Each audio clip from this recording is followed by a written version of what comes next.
J'ai entendu les syndicats comment dirais-je, lier la synergie des syndicats de l'administration territoriale. Elles sont choquées par ce qui s'est passé. Ils sont choqués par ce qui s'est passé. Et je pense qu'il est bon dans un pays, effectivement, de respecter les lois. Et quand on ne respecte pas les lois dans un pays, alors bonjour à l'aventure. Ça devient la raison du plus fort. Et personne ne peut s'assurer de rester plus fort. Ceux qui sont là aujourd'hui peuvent avoir demain aussi plus fort que eux pour venir les dégager et ensuite faire autre chose. Il faut que nous travaillons sur la base de nos lois. Et que des militaires soient nommés préfets, gouverneurs, je pense que si c'est une entorse à la loi, alors ça veut dire que, sincèrement, c'est mal fait.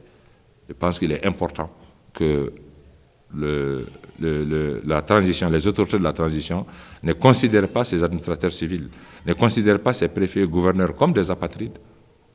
C'est des serviteurs de l'État, ils ont toujours servi l'État, et je pense que s'il y a des questions, notamment qui les concernent, il est important quand même de les concerter, d'échanger avec eux.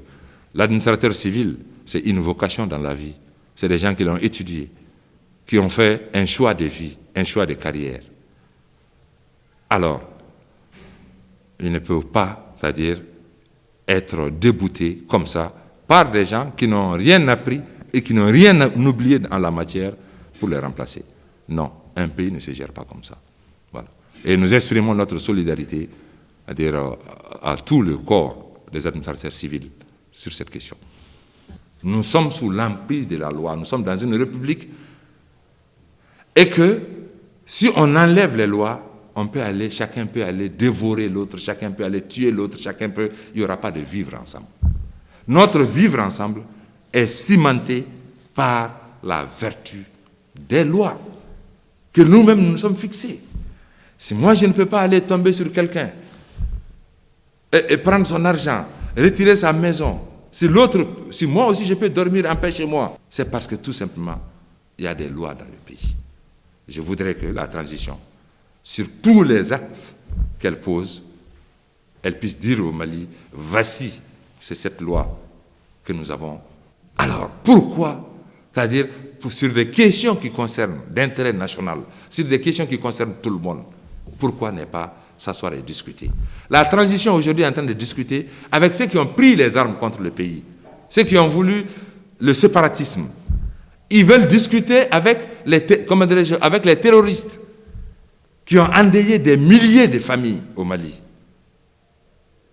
Et pourtant, ils sont d'accord, ils veulent aller à table avec ces gens. Il ne faut pas qu'ils considèrent la classe politique malienne comme... ou les Maliens en général, parce que ce n'est pas seulement la classe politique. Regardez les syndicats, regardez à tous les niveaux.